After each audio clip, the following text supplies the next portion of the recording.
যারা উপকূলীয় অঞ্চলে বসবাস করি তাদের প্রতি বছরই দুর্যোগের মোকাবেলা করার জন্য প্রস্তুত থাকতে হয়।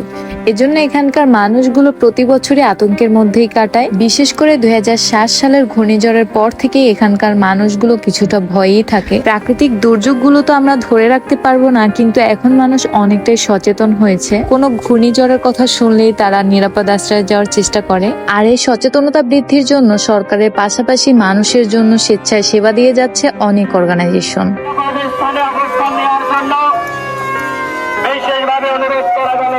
আজকের এই পুরো ভিডিওতে ঘূর্ণিঝড় রেমালের কিছু দৃশ্য আপনাদের সাথে তুলে ধরবো। 26 তারিখ সকাল থেকে থেমে থেমে বৃষ্টি শুরু হচ্ছিল, আর সকাল 10টার মধ্যে 10 নম্বর মহাবিপদ সংকেত আমাদের এখানে পড়ে যায়। মহাবিপদ সংকেত পড়ার সাথে সাথে সিপিপি এবং বাংলাদেশ রেড ক্রিসেন্ট সোসাইটি মিলে 3টি পতাকা টানিয়ে দেয়। সংকেত প্রচারের মাধ্যমে মানুষকে সচেতন করা থেকে মানুষকে নিরাপদ আশ্রয় নিতে সাহায্য করে যাচ্ছিল সিপিপি এবং রেড ক্রিসেন্ট সোসাইটি।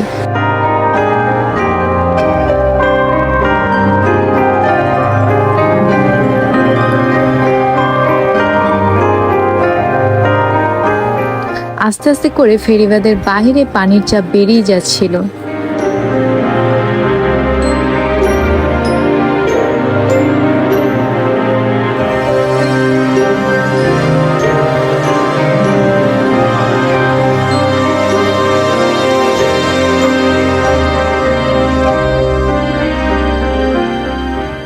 আশ্রয় কেন্দ্রগুলোতে ফেরিবাদের বাহিরে সহ আশেপাশের সকল মানুষগুলো আশ্রয় নিচ্ছিল।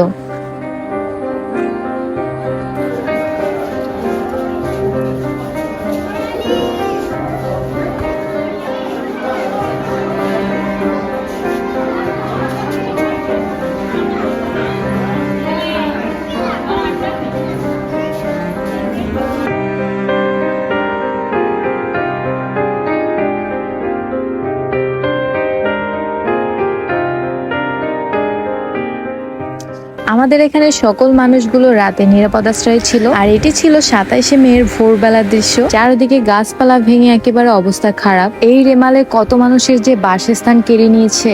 27 তারিখে যেন ঝড় থামছিলই না, এত পরিমাণ বৃষ্টি আর বাতাস যে প্রতিটা গাছই ভেঙে যাচ্ছিল, সাথে সকল ধরনের যোগাযোগই বিচ্ছিন্ন হয়ে যায়। 27 তারিখ বিকালের দিকে ঝড় আর বৃষ্টিটা একটু থামার পরে চলে গেলাম নদীর পাশের মানুষগুলোকে দেখতে। এই যে ফেরিবাদ ভেঙে প্রায় অনেকগুলো পরিবারেরই ক্ষতি হয়েছে।